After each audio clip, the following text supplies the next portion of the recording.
I was nothing. In a city of alphas, of ancient bloodlines and shifter strength, I was Elowen, the beta's daughter. My blood was thin, my wolf was quiet, and my purpose was to serve. To stand in the back, to blend with the stone walls of Mooncrest, and to be invisible. Today, invisibility was a blessing. The great hall was choking on tension and the smell of hot, anxious bodies. It was the ceremony of pledging, the one day every 5 years when the pack's young, those who had come of age, were presented before the royal council and the moon throne.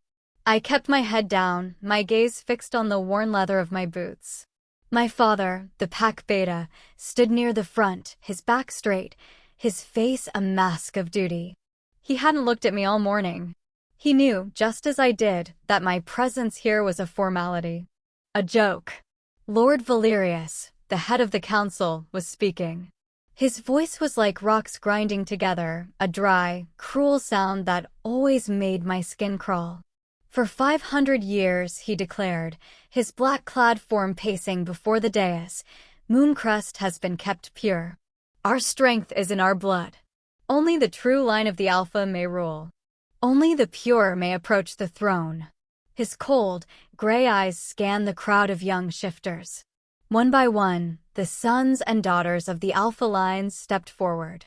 They walked the long, stone path, knelt 10 feet from the throne, and pledged their lives. The throne itself was empty. It was carved from the very heart of the mountain, a monstrous seat of gray stone rumored to be a gift from the moon goddess herself. Sitting on its seat was the Alpha crown, a twisted circlet of silver and moonstone. It was the holiest relic in our world.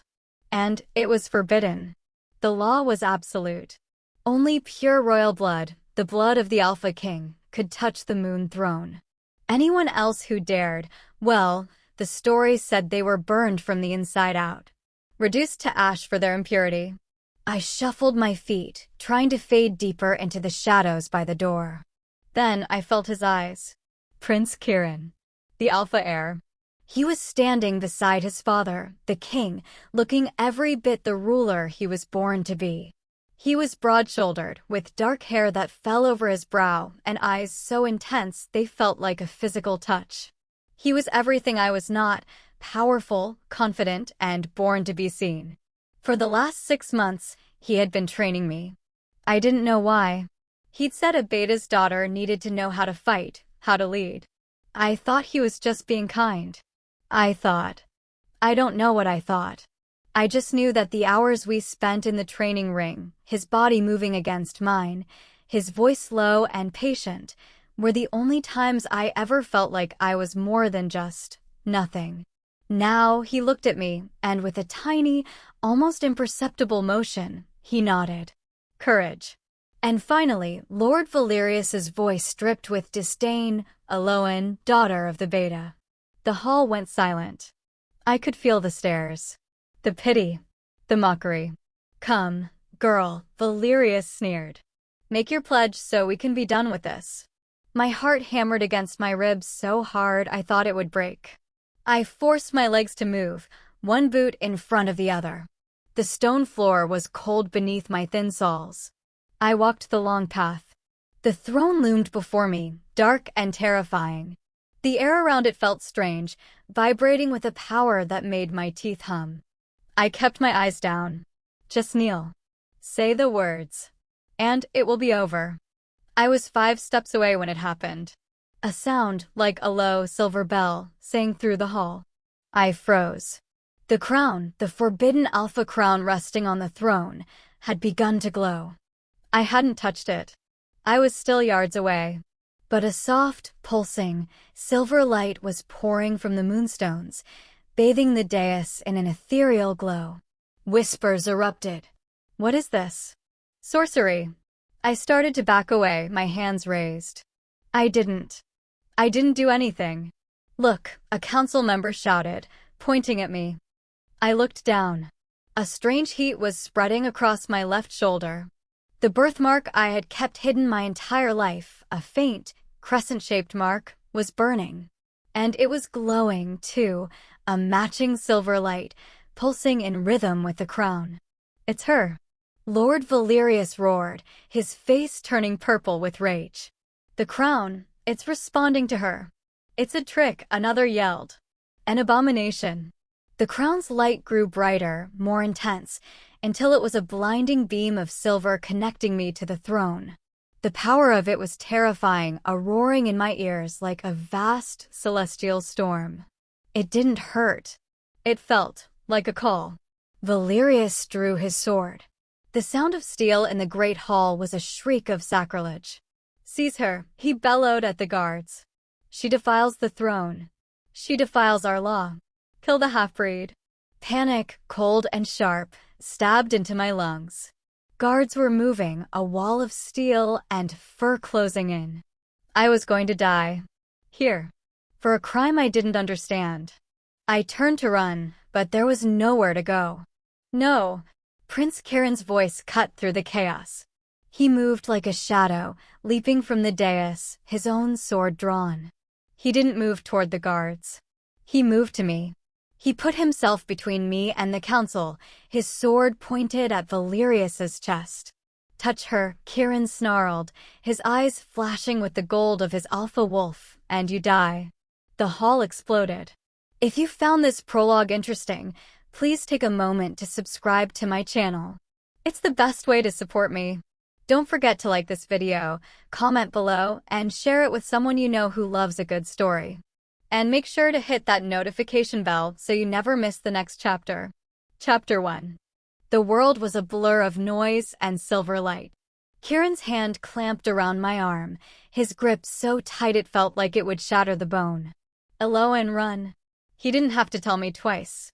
He shoved me toward a tapestry on the wall, one I had seen 1,000 times, depicting the first king. I stumbled against it, expecting to hit solid stone. Instead, the tapestry fell away, revealing a black, gaping hole. A tunnel. Go. Move. Kieran yelled, pushing me into the darkness. He glanced back once, his sword flashing as he parried a spear from a guard, before he plunged in after me, pulling the tapestry shut. We were in total darkness. The screams from the hall were muffled, distant. All I could hear was my own ragged breathing and the sound of Kieran's heavy footsteps behind me. Where are we?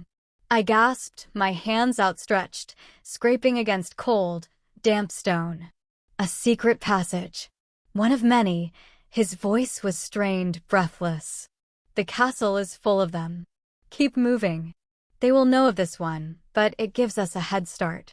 We ran. We ran until my lungs felt like they were full of fire and my legs were numb. The tunnel twisted and turned, sloping downward, deeper into the mountain's roots. Finally, Kieran pulled me to a stop. He fumbled in the dark, and then a spark flared. He lit a torch from a dry bundle of sticks I hadn't even known he was carrying. We were in a small, circular room. It was a dead end. A dead end. I panted, panic rising again. Kieran, they're going to find us. They're going to kill us. This isn't a dead end, he said, ignoring my panic. He was all business, all alpha. He pushed against a section of the stone wall. It groaned, then pivoted, revealing another, narrower passage. This is a waypoint. We're safe, for a few minutes. He jammed the torch into a wall sconce and finally, he looked at me. His eyes, in the flickering torchlight, were wild. He was breathing hard, his chest rising and falling. He was still the prince, but the mask was gone. He looked afraid. Not for himself. For me. Elowen, he said, and his voice was rough. Are you hurt? No, I whispered. I don't understand. What's happening? The crown, my mark. Kieran, what did you do? His head snapped up. What did I do? You knew. The words tumbled out of me, an accusation born of pure terror. This whole time. The training. You weren't just being kind. You never told me why you chose me, a beta's daughter. You knew this would happen. Kieran's face tightened. He scrubbed a hand over his jaw, and the gesture was so human, so tired, it broke my heart. I didn't know, he said. I suspected. I hoped. Hoped? Hoped for what? To have me executed? To start a civil war. To save us, he exploded, his voice bouncing off the low ceiling. He took a step toward me, and I flinched. He stopped, his expression softening instantly. To save you, he said, more quietly. From what? From them. From Valerius. From this entire rotten system. He motioned back up the tunnel. This pure blood law, the one Valerius was screaming about? It's not an ancient law alone. It's only 500 years old. Valerius's ancestor created it to steal the throne from the true line. I just stared at him, my mind unable to process the history lesson while I was still running for my life. What does that have to do with me? He reached out, his fingers hovering over my shoulder, where my mark was still tingling with a strange, cool fire beneath my tunic. There is a prophecy, he said, his voice dropping to a whisper. An older law. One that was buried. When the line of the Alpha King grows weak and the Council's greed puts the pack in peril, the moon will not abandon her children. She will choose a new vessel. A child of two bloods marked by her light will rise. And the throne will call its queen. My knees went weak. I leaned against the wall. A child of two bloods, marked by her light. I touched my shoulder. Me. I found the prophecy text 6 months ago, Kieran said, his eyes locked on mine. Hidden in my mother's journals. She was researching it before she died. She suspected the council was corrupt. And she knew your mother. My mother. I said, my voice barely audible. My mother had died when I was young, a fever, my father had always said. She wasn't just a beta, Elowen. Your mother, she was different. She had gifts. The council feared her. I don't understand. That's just it. Neither do I. Not fully. He looked at me, his gaze so intense it was all I could see. When I found the prophecy, I started watching. Looking for anyone who might fit. And then I saw you. You always seemed to know when someone was lying. You always seemed to find the lost pups in the woods. Small things. But they were gifts. And I knew you had a birthmark you always kept hidden. You spied on me? I protected you, he countered, his frustration clear. I started the training to see if you had the strength. Not just of body, but of character. And you did. You have more strength and compassion in your little finger than Valerius has in his entire body. So you trained me to be what? A queen. The word sounded ridiculous on my tongue. Kieran, I'm a beta's daughter. I'm nothing. Stop saying that, he commanded. The alpha tone in his voice made me stand up straighter, a reflex I couldn't control. You are not nothing. You are the only thing that can stop Valerius from destroying this pack. He's been bleeding the territories dry, making secret deals with the southern rogues, hoarding resources. My father, he's a good king, but he's old. He's blind to what Valerius is doing. He trusts him. And now he thinks his own son is a traitor, I whispered, the crushing weight of it all settling on me. And that I'm an abomination. He's scared, Kieran said. He just saw 1,000 years of tradition go up in flames. But he will listen. I just need to get you somewhere safe, so I can go back and talk to him. Prove to him who you are. And what am I, Kieran? What am I, really? Before he could answer, a sound echoed from the passage we'd just left. A low, menacing growl, followed by the scrape of claws on stone. Kieran grabbed the torch, his sword in his other hand. His entire body went rigid. They sent the guard wolves, he whispered. Not just men. Trained shifters, in their deadliest form. Kieran, I said, my voice trembling. We have to move. Now. This next passage leads out of the mountain into the deep woods. Stay close to me. Do not make a sound. He shoved open the next hidden door, and we plunged back into the darkness. The growls were getting closer. They had our scent. We were being hunted. Chapter 2. My hand was crushed in his. For a second, I couldn't feel my legs. I was just a dead weight he was dragging through the dark. The growls behind us were closer now, a chorus of deep, wet sounds that echoed off the stone. They weren't just running. They were hunting. Kieran, I choked out, stumbling over a loose rock. He didn't stop. He yanked me up, his strength almost painful. Don't talk. Just breathe. Just run. I could smell them now. It was a scent that shouldn't exist in the clean, cold stone of the mountain. Hot fur, a sharp tang of ozone, and a metallic hunger that made my own quiet wolf whimper and try to crawl under my skin. The tunnel was narrowing. I could feel the walls brushing both my shoulders. Kieran was a shadow in front of me, his white shirt the only thing I could see. In here. Now. He suddenly veered left, pulling me into a space so small it was hardly a crack. It was a tiny, forgotten alcove, a pocket of blackness hidden in the wall. He pushed me against the back of it and then pressed his body in front of mine, shielding me. My face was buried in his shoulder. The tiny space was suffocating. It was filled with the smell of him, pine, old leather, and something that was just Kieran. Something clean and sharp, like the air before a storm. I could feel his heart hammering against my chest, a frantic rhythm that matched my own. And then silence. Except for our breathing. Don't move, he whispered, his breath hot against my ear. I held my breath. My entire body was rigid. I was pressed so tightly against him that I could feel the hilt of his sword digging into my hip and the hard, defined muscles of his chest and stomach through his shirt. This was the prince. The alpha heir. And I was closer to him now than I had ever been to any man. A shadow passed the opening of our hiding spot. A low, sniffing sound. Snuff. Snuff. My heart stopped. I squeezed my eyes shut. The creature was right there. A foot away. I could feel a faint, hot draft as it breathed, smelling the air. My quiet wolf was screaming, a silent, terrified sound in my mind, telling me to flee, flee, flee. Kieran's hand, the one not holding his sword, moved. He placed it gently over my mouth. It was a command. Be silent. But it was also a comfort.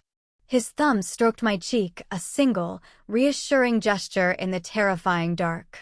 Another growl, this one impatient, from further down the passage. The sniffing creature huffed, then the sound of its claws scraped away, following the other. They were gone.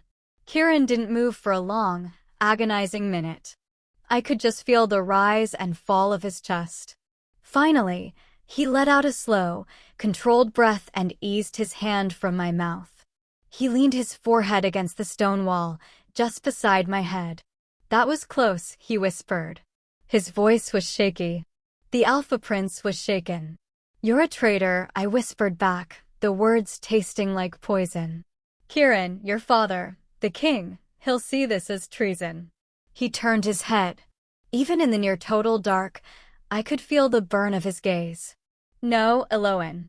Valerius is the traitor. I am a loyalist. I am loyal to the true moon crest, the one he is poisoning. And I am loyal to you. To me? You've known me for 6 months. You've risked your entire life, your title, for someone you barely know. I know enough, he said, his voice fierce. I know your father is the most honorable man in the city, and he raised you. I know you give half your food rations to the old women in the lower district. I know you sat with my mother's hound for 3 days when it was dying, even after it bit you. I know you're terrified right now, but you haven't screamed. You haven't fallen apart. You are strong. You just don't know it yet. I had no answer to that. He had seen me. All this time, when I felt invisible, he had been watching. He took my hand again. His palm was calloused and warm. The exit is close. It will put us out on the western slope, in the deep woods. They know these woods, but so do I. We have to move. We slipped out of the alcove, back into the main tunnel. This time, we didn't run. We moved like ghosts, every footstep careful. The air was changing. It was still damp, but there was a new scent on it. Pine. Earth. Freedom. Up ahead, I could see it. Not a bright light, but a square of cool, gray light. The end of the tunnel. We were almost there. My heart leaped with a desperate, painful hope. Kieran stopped me, his arm shooting out to bar my chest. Wait. He listened, his head tilted. I heard it, too. The panting. Not from the tunnel behind us. From outside. It's an ambush, he whispered. They knew we'd come this way. What do we do? I asked, my voice cracking. We can't go back. We don't, he said. His voice had changed. The fear was gone. The kindness was gone. It was replaced by something cold and hard. The Alpha. Elowen, he said, turning to face me. He gripped my shoulders. What you're about to see, it's not a performance for the court. This is what we are. What I am. Do not be afraid of me. Kieran, what are you? There is no time. He shoved me behind him. When I tell you to run, you run for the thickest part of the woods and you climb the highest tree you can find. Do you understand? I'm not leaving you. You are, he roared. The command in his voice was a physical force, striking my chest and making me stumble back. You will do as I say. That is an order. Before I could argue, he turned back to the light. And he shoved his way out of the tunnel, pulling me with him. We burst into the cool hour tones of late afternoon. The sun was low, casting long, menacing shadows from the giant pine trees. The air was cold and clean. And we were surrounded. There were 3 of them. The guard wolves. But they weren't just big wolves. They were monsters. Half-shifted, their bodies twisted into forms of nightmares. Taller than a man, all claws and teeth and matted black fur, with eyes that glowed a sickly, pale green. They were Valerius's personal guard. Things bred for cruelty, not for honor. They stalked toward us, a triangle of death. Kieran, I breathed, grabbing his shirt. Get behind me, he said. His voice was a low growl. One of the creatures lunged. Kieran moved so fast I barely saw him. He didn't just dodge. He met the creature's charge, his sword a silver blur. He slashed it across the chest, and it howled, a sound of rage and pain. But the other 2 were on him. Kieran! I screamed. He threw his head back and roared. It wasn't a human sound. It was the sound of the mountain itself, a primal challenge that shook the needles from the trees. Run, Elowen. Now, he bellowed. And then he began to change. I was frozen in place. I couldn't move. I couldn't breathe. I heard the sound first. A wet, sickening pop as his shoulders dislocated. He screamed, but the sound was already deepening, tearing. His spine arched backward, joints cracking and reforming. Kieran! I sobbed, terrified. His shirt ripped open. His sword fell from a hand that was no longer a hand. Claws, black and curved, shot from his fingertips. His face was stretching, his jaw cracking and elongating into a muzzle. Fur, thick and black as a starless night, erupted from his skin, covering his body in seconds. He fell to all 4s, but he wasn't falling. He was landing. Where the prince had stood, there was now something else. The creature that rose was not a wolf. Not like the others. He was magnificent. He was twice the size of Valerius's beasts, a wolf of pure, alpha power. His fur was sleek, his form perfect, his muscles moving with a grace that was both beautiful and utterly lethal. He turned his head, and I stopped screaming. His eyes. They were glowing, a burning, molten gold. But they were his eyes. And they found me. He looked at me, just for a second. In that look, I saw it all. The rage, the power, and the terrifying, desperate need to protect me. Then he turned away from me, toward the 3 monsters. He let out a low, rumbling growl that vibrated in my bones. He was the prince. He was the heir. And he was the only thing between me and a very, very painful death. Chapter 3. I was glued to the forest floor, a statue of ice and terror. Kieran's order to run was a distant echo, drowned out by the thunder of my own heart. The battle exploded. It wasn't a fight. It was a storm. The 3 guard wolves lunged as one, a tangle of matted fur and snapping jaws. They were chaos and rage. Kieran was different. He was precision. He met the first one not with brute force, but with a terrifying grace. He ducked under its raking claws, his own body low to the ground, and came up under its throat. His jaws, filled with teeth that looked like white daggers, clamped down. There was a sickening, wet crunch, and the first monster dropped, its green eyes going dark. He didn't pause. He didn't celebrate. He used the falling body as a shield, spinning away as the second beast slammed into its dead companion. But the third one was smart. It flanked him. It came at him from the side, claws extended, aiming for his belly. "Kieran!" I shrieked. He twisted, but he wasn't fast enough. The claws, long and yellowed, ripped through the sleek black fur of his side. A deep, canine howl of pain was torn from his throat. He stumbled. He was bleeding. A dark, steaming gash was welling with blood. And the two remaining monsters saw it. They saw him falter. Their green eyes lit up with a vicious, triumphant hunger. They knew they had him. They circled, one in front, one behind, closing in for the kill. Kieran snarled, his lips pulling back, but he was favoring his side. He was hurt. He was 1 against 2, and he was hurt. He was going to die. He was going to die for me. The one behind him gathered its haunches to leap, to break his spine. "No!" The word ripped from my throat. It wasn't a plea. It wasn't a scream. It was a command. It was a sound I had never made before. It felt like it came from my very bones, like it was pulling power from the earth under my feet and the moon hidden behind the daylight. The world stopped. A wave of visible, silver energy burst from me. It was like the light from the crown, but it was mine. It slammed into the two remaining guard wolves like a physical fist. They didn't just stop. They cringed. They whimpered, their ears flattening against their skulls. The sickly green light in their eyes flickered, overwhelmed by a sudden, paralyzing terror. They looked at me, their monstrous bodies shaking. They weren't just scared of the alpha. They were terrified of the queen. Kieran didn't hesitate. He might have been shocked, but his warrior instincts were absolute. As the monsters flinched, stunned by my power, he lunged. He was on the first one in a heartbeat. This time, there was no grace. It was a brutal, finishing move. He grabbed it by the neck and broke it, a single, violent snap. The last one turned to run. It knew it was beaten. It scrambled, claws digging for purchase, trying to flee from me. Kieran's roar of pure alpha dominance shook the trees.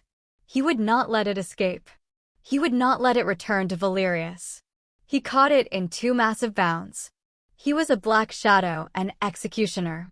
The end was swift. And then, silence. The woods were still. The only sound was the drip, drip, drip of blood onto the pine needles.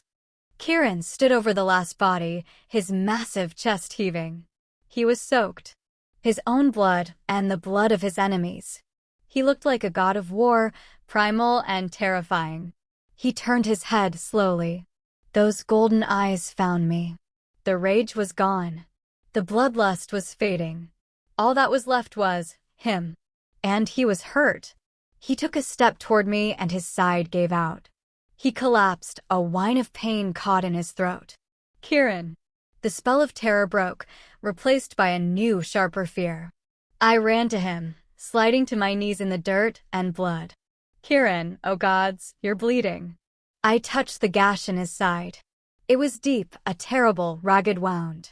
He whimpered as my fingers brushed it. He was still a wolf, a giant, terrifying creature of the night. But he was looking at me with such pain, such trust, that I wasn't afraid of him at all. "You have to change back," I whispered, my voice shaking. I can't help you like this." He let out a low groan and his eyes squeezed shut. The transformation in reverse was just as horrifying. It was a collapse. A surrendering. I heard his bones crack and pop as they slid back into their human configuration. The sleek fur receded, melting back into pale, sweat-soaked skin. The muzzle shortened, the teeth shrink. In 30 seconds, the wolf was gone. Prince Kieran lay naked on the forest floor, curled on his side, his hand pressed against the bleeding wound. He was shivering violently. "Elowen," he gasped, his teeth chattering. "I'm here." I didn't think. I couldn't think. I just acted. I grabbed the hem of my thick wool tunic, the one I had worn for the ceremony. I pulled my knife, the one Kieran had insisted I carry, the one I'd thought was a joke, and sawed at the fabric. I ripped a long, wide strip from the bottom. "This is going to hurt," I said, my voice feeling strangely calm. "Just do it," he panted. He groaned, a low, guttural sound, as I pressed the makeshift bandage against the wound. I had to be strong. I had to be tight. I wrapped it around his torso, pulling it as hard as I could. "Hold it," I commanded. He put his trembling hand over the bandage. I used another strip of cloth to tie it in place, my fingers brushing his bare, cold skin. My face was inches from his. I could see the sweat on his forehead, the way his dark eyelashes were clumped together. You didn't run," he whispered, his eyes struggling to focus on mine. "You didn't die," I whispered back. What did you do?" he asked. "The light, they were afraid of you." "I don't know," I said, and a new wave of fear hit me. This time, it was fear of myself. I couldn't let them hurt you. I just yelled. He managed a weak, pained smile. His hand left his side and found my wrist. His grip was weak, but it was there. "That? Elowen." He breathed, his eyes shining with a sudden, brilliant awe. "That wasn't a yell. That was a command. That was the prophecy. That was you." The reality of his words hit me. The crown. The mark. The light. It was real. I wasn't a beta's daughter. I was something else. "We have to go," Kieran said, pushing himself up onto an elbow. He was grimacing, his face pale with pain. They'll send more. Valerius won't stop." "You can't walk," I said. "I have to." He gritted his teeth and shoved himself to his feet, using a tree for support. He swayed, and I rushed to his side, throwing his arm over my shoulder. His entire body weight leaned on me. He was hot, damp, and smelled of blood and sweat. He was vulnerable. The powerful alpha wolf, the prince, was leaning on me. "Which way?" I asked, my voice taking on a strength I didn't know I possessed. He pointed with a shaking finger, deeper into the forest, away from the setting sun. "There's a cave. By the river. A place my mother showed me. We can be safe there. For a night." "Okay," I said, my jaw set. "Okay, we can do this." I took the first step, bearing his weight. He was the prince. I was the beta's daughter. And we were running for our lives, in a world that had just been torn apart. "We go," I said. And together, we staggered into the deep, dark woods. Chapter 4. My shoulder felt like it was being torn from its socket. Kieran was heavy. Not just physically, but with the dead weight of exhaustion and blood loss. He was trying to walk, trying to hold himself up, but with every step, more of his weight sagged against me. "Just a little further," he panted, his voice a raw rasp. "The river. I can hear it." I could too. A faint rushing sound, a promise of water and a landmark. The woods had grown dark, the cool hour tones of dusk fading into the deep, starless black of the mountain's shadow. Every snapped twig under my boot sounded like a gunshot, making us both freeze, our muscles screaming. I was strong. My father had made sure of that. Betas were the pack's backbone. We were built to carry burdens. But this was a burden I was never meant to bear. The alpha heir, the most powerful wolf in Mooncrest, was clinging to me just to stay on his feet, his hot, feverish breath ghosting against my neck.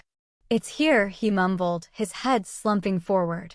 He pointed to a curtain of thick ivy covering a fissure in the rock face. It looked like nothing, just another part of the cliff. But behind it, there was a gap. I pushed the ivy aside, my arms shaking with the effort. A small, black opening, like a mouth, was revealed. It was dry inside, the air still and stale, smelling of old dust and cold stone. It was a sanctuary. "We're here," I whispered, the relief so strong my knees buckled. I half dragged, half lowered him to the ground inside. He collapsed against the wall, his head hitting the stone with a dull thud. He didn't even wince. He just let out a long, shuddering groan, his eyes squeezed shut. "My mother," he whispered, his voice catching. She used to hide here. To read her books. No one knows of it." His words made the small, dark space feel sacred. A haven built by a dead queen, now protecting her son. Kieran was shivering, a violent, bone-rattling shudder that shook his entire frame. The shock was setting in, and his skin was clammy and pale in the darkness. I need fire," I said, my own voice sounding strange to my ears. It was firm. In charge. He fumbled at his side, his hand searching for breeches that weren't there. He was still naked, save for the bloody, torn strip of my tunic. My kid," he stammered, his frustration clear. "It's okay," I said, remembering his own lessons. "Stay still." I reached for my own boot. Tucked into a hidden sheath, just as he had trained me, was a small flint and steel. "You told me a good beta is always prepared," I said. I found a small pile of dry leaves and twigs in a corner, left by rats or time. My hands were shaking, but the need to get him warm was stronger than my fear. It took several tries, my knuckles scraping against the flint, before a spark finally caught. A small, hesitant flame licked at the leaves, then grew, catching the twigs. Light filled the cave. And I saw him. Really saw him. I gasped. He was a wreck. The bandage I'd made was completely soaked through with dark, blackish blood. The skin around it was an angry red. He wasn't just pale. He was ashen. "Oh, gods, Kieran," I whispered. He looked down at himself, then back up at me. "It's not as bad as it looks." "You're a terrible liar," I said, my voice breaking. "I had to clean it. The river." "I have to get water," I said, standing up. His hand shot out, his fingers locking around my wrist. His grip was surprisingly strong. "No, don't leave me." His eyes, in the flickering firelight, were wide. The Alpha Prince was afraid to be left alone in the dark. "I'll be right back," I promised, my voice softening. "I'll be faster than you can count to 20. I have to clean this, or you'll get an infection." He hesitated, then slowly, reluctantly, he let me go. I ran.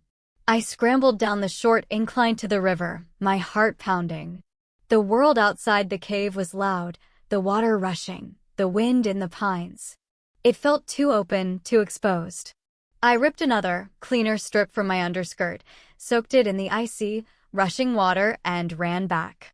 He was exactly as I had left him, his eyes fixed on the cave entrance. He let out a breath when he saw me. "This is going to be worse than before," I warned him, kneeling at his side. He just nodded, his jaw set. "Do it." I took a deep breath. I untied the blood-soaked knot. The fabric was stuck to the wound, and I had to peel it away, causing him to hiss through his teeth, his entire body tensing. The wound was bare. It was 4 long, ragged gashes, deep and dark. The claws had been filthy. I could see dirt and bits of matted fur in the raw muscle. I started at the top. The moment the icy, wet cloth touched his raw, torn flesh, he arched off the floor. It wasn't a scream. It was a silent, guttural sound of pure agony. His hand shot out, not to stop me, but to grab my other arm, his fingers digging into my skin like a vice. He was holding onto me, grounding himself in me. I didn't stop. I couldn't. I scrubbed, tears streaming down my own face, my voice whispering apologies I didn't even know I was saying. I'm sorry, I'm so sorry." "Don't stop," he gritted out, his head thrown back against the stone, his eyes screwed shut. I worked for minutes that felt like hours. I cleaned every speck of dirt, every bit of filth, until the wound was bleeding bright red again, a clean, healthy flow. His grip on my arm was the only thing that kept my hands from shaking. When it was done, I was trembling. I used the last, driest piece of my torn clothing to press against it. "It's clean," I panted, my body slumped with relief. He let go of my arm. His hand was shaking. He looked at my arm where his fingers had been. There were already dark bruises forming. I hurt you," he whispered, his voice filled with shame. "You're alive, Kieran," I said, meeting his gaze. "That's all that matters." The fire crackled.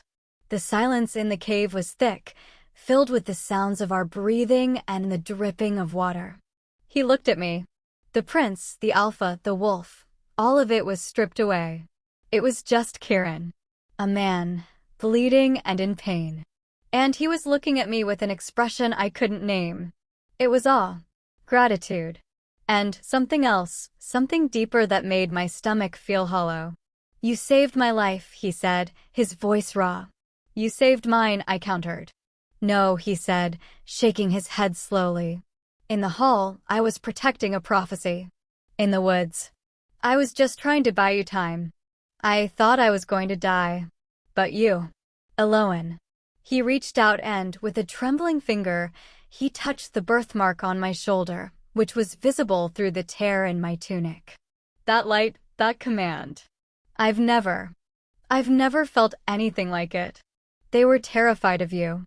I flinched, pulling away from his touch. I don't know what that was. It came out. I was so angry. "That was your power," he said, his voice full of wonder. "The throne will call its queen." It wasn't just a saying. "I'm not a queen," I said, the words sharp with fear. I'm scared, Kieran. I don't know what I am. And I don't know how to stop them from hunting us." A violent shiver ran through him, so strong it made his teeth chatter. I pressed my hand to his forehead. He was burning. "The fire isn't enough," I said, a new, cold dread settling in. "The wound, the fever, the shock. You're too cold." He looked at me, his eyes hazy with fever. I'll be fine."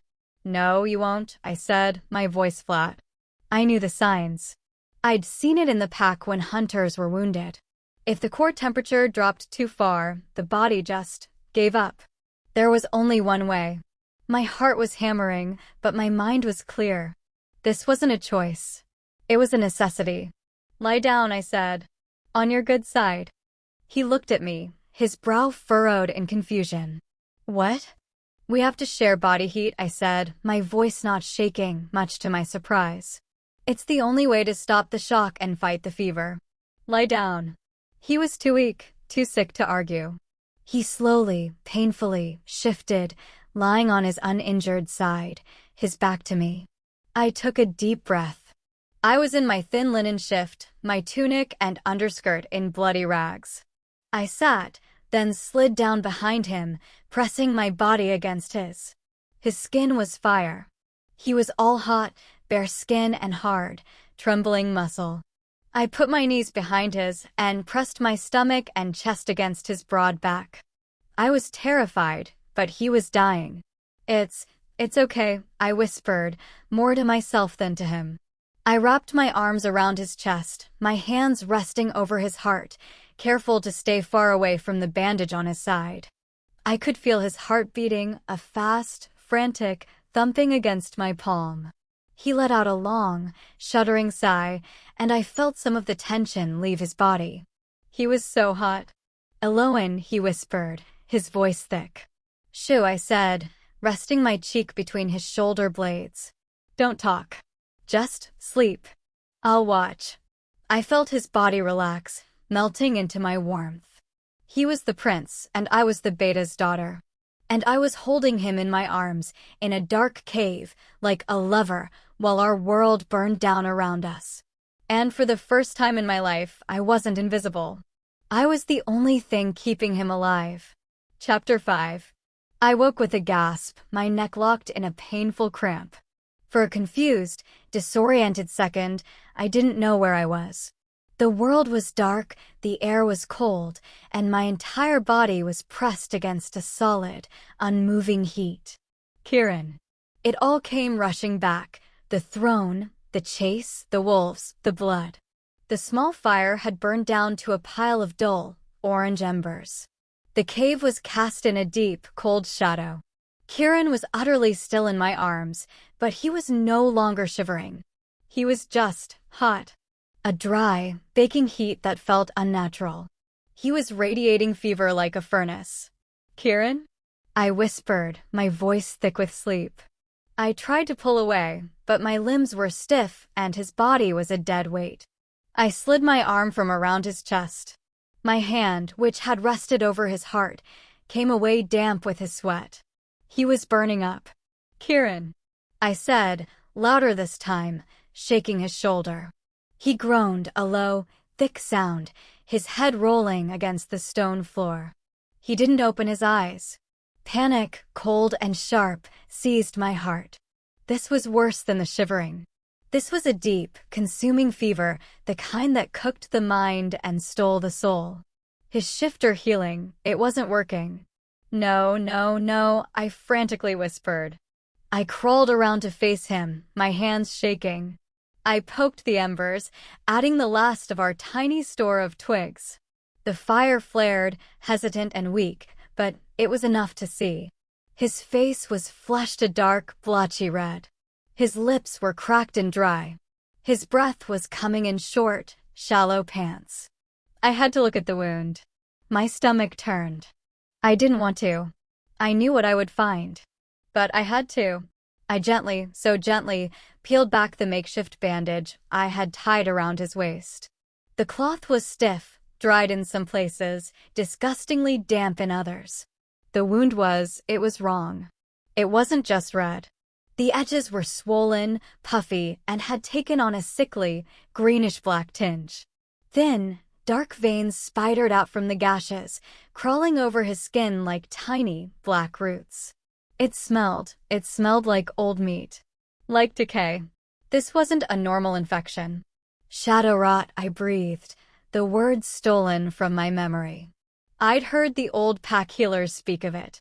A curse carried by creatures bred in darkness, a poison that soured a shifter's healing, turning it against itself. The guard wolves. They were more than just beasts. They were blighted. Kieran's shifter blood was trying to heal him, but the rot was faster. It was poisoning him from the inside out. He would be dead by nightfall.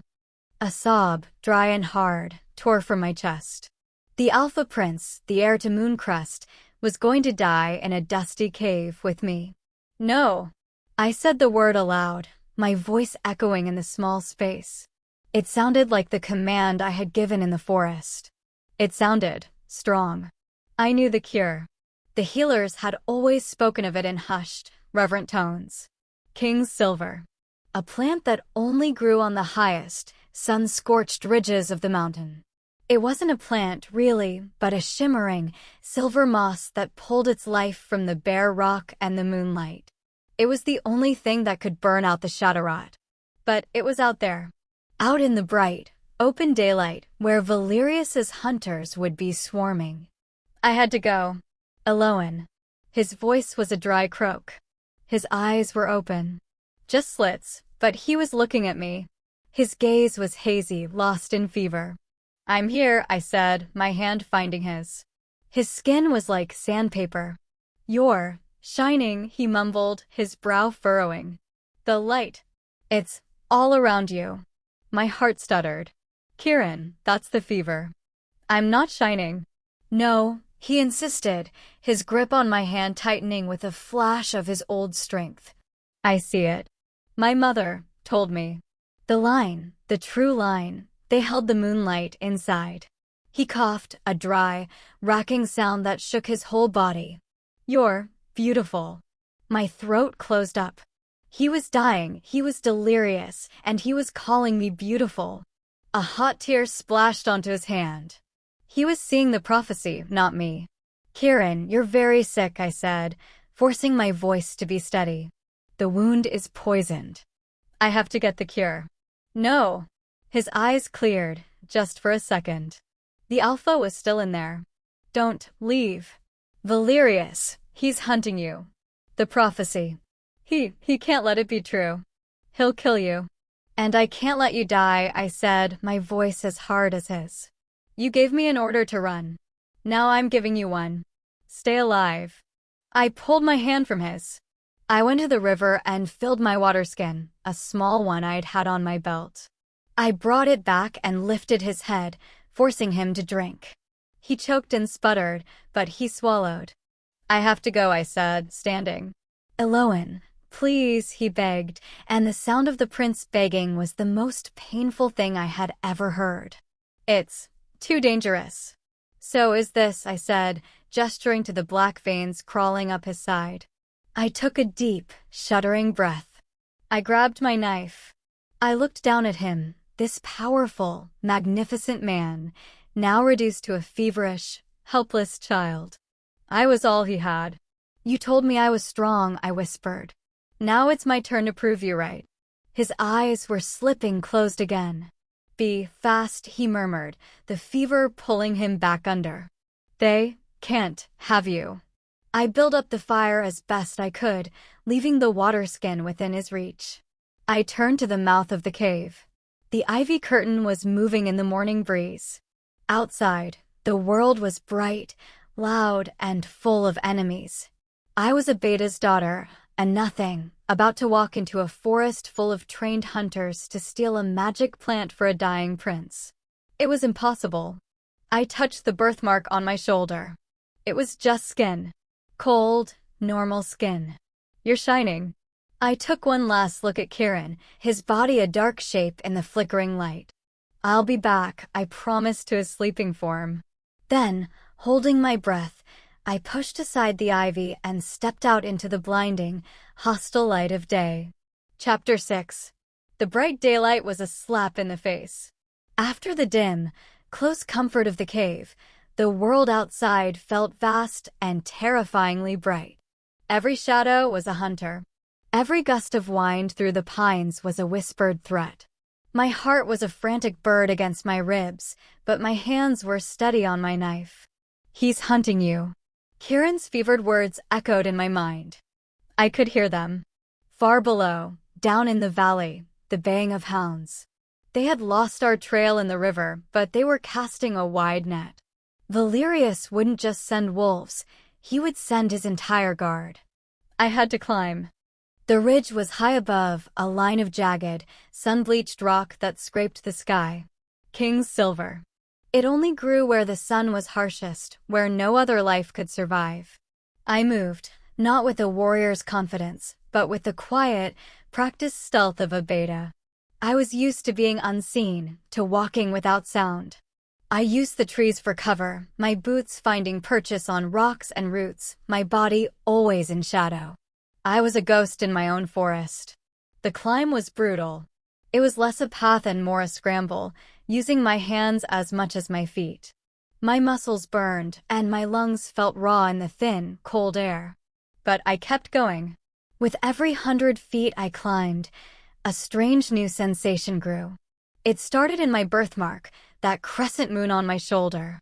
It wasn't burning like it had in the throne room. It was humming. A low, cool vibration, like a tuning fork struck with silver. And it was pulling me. I was no longer guessing. I knew where to go. The king's silver was calling to its queen.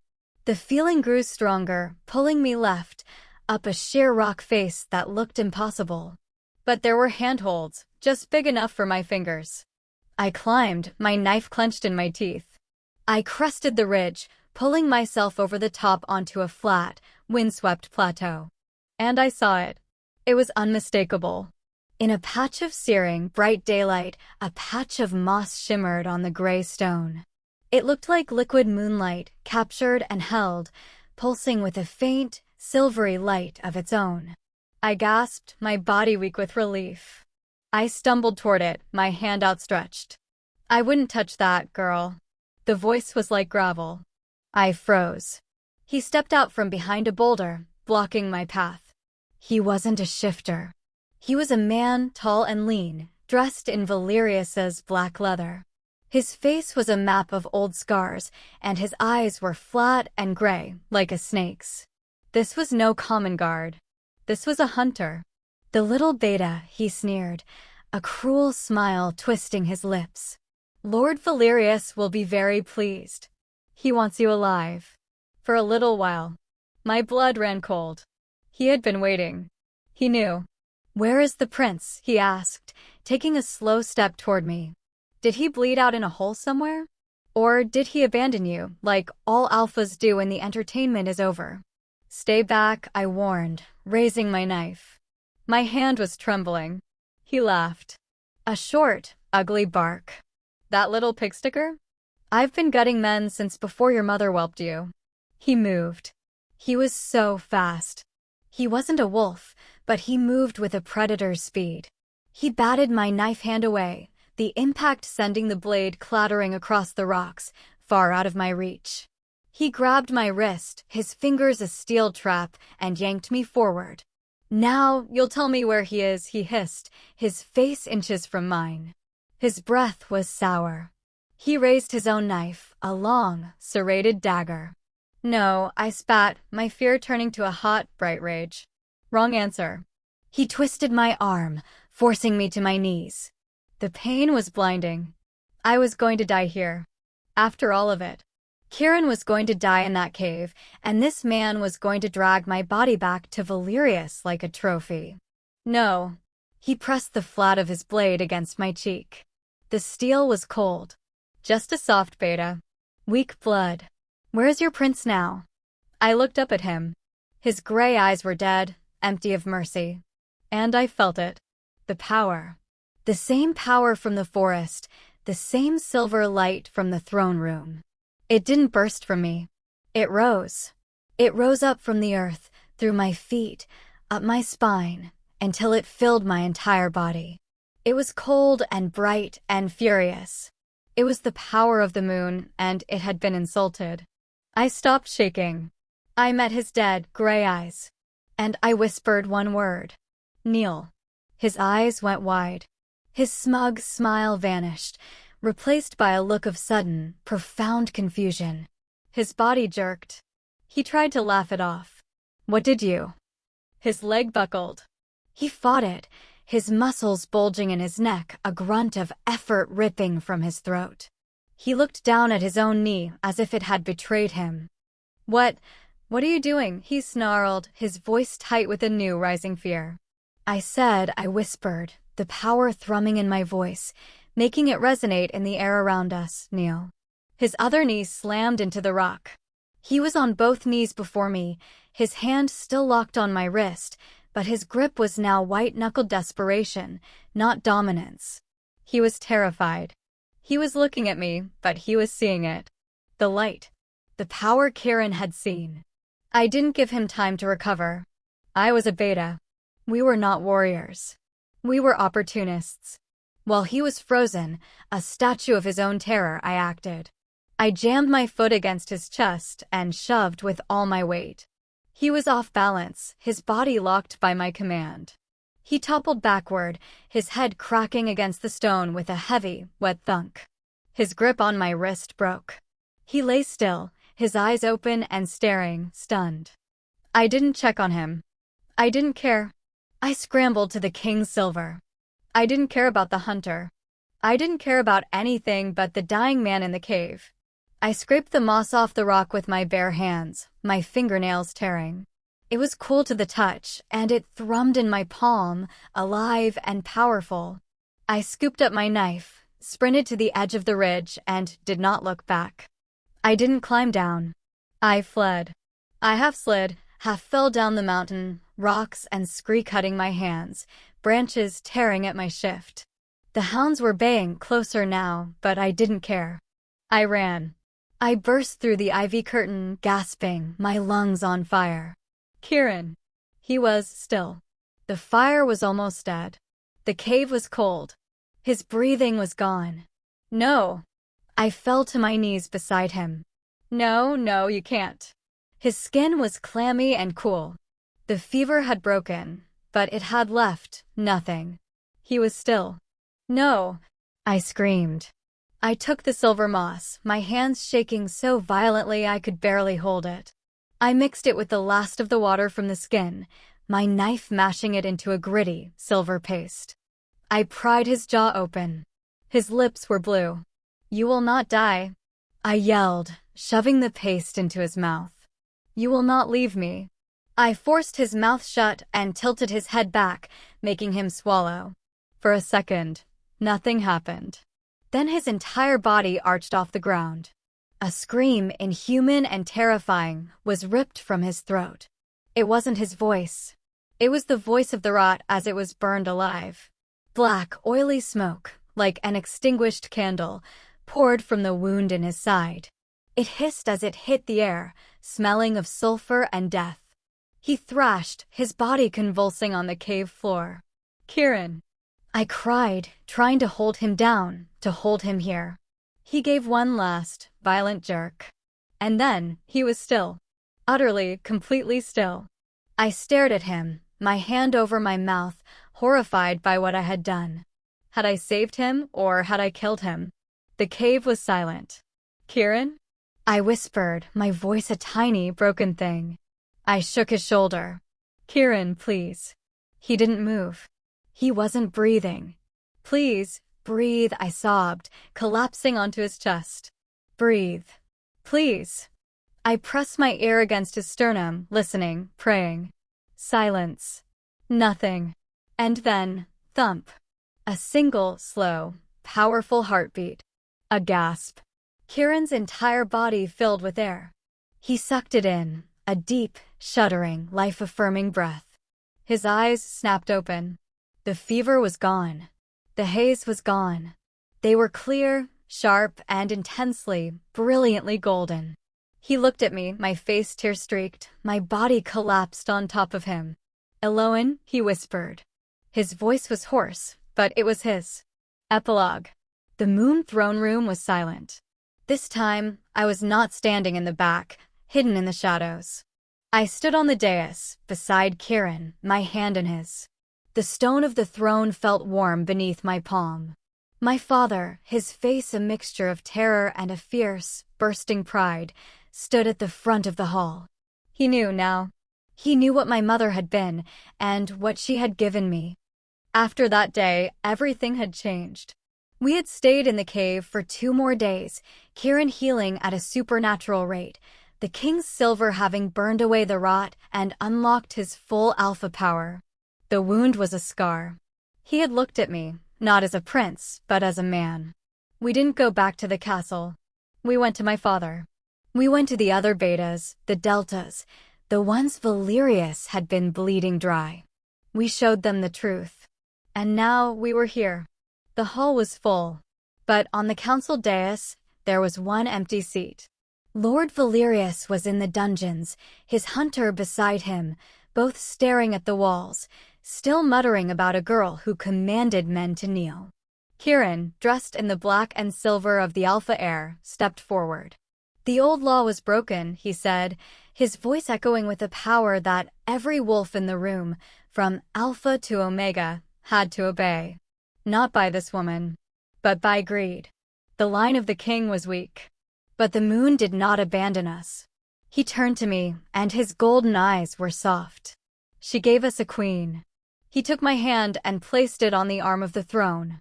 The moment my skin, my birthmark, touched the stone, the entire throne lit up. The alpha crown pulsed, and the silver light that had been hidden inside me for 20 years exploded outward, washing over the hall. It wasn't hot. It was cool and kind and strong. And every wolf in the room, they knelt. Not from fear, but from recognition. I looked at Kieran. He was smiling. He hadn't knelt. He was my partner. "The beta's daughter was never meant to rule," he whispered, "for me alone." I smiled back, my hand on the throne, the power of my ancestors humming in my blood. "Until the crown chose her," I finished. Thank you so much for listening to my story. What part did you find the most intriguing? Was it the moment Elowen's power first exploded in the forest? Or were you on the edge of your seat when she commanded the hunter to kneel? What do you think would have happened if she hadn't found the king's silver in time? Let me know all your thoughts in the comments below. And if you enjoyed the story, please like this video and subscribe to the channel. My channel is still very young and trying to grow, and every single subscription is a massive support from you. It truly means the world to me. I can't wait to see you all in the next interesting story.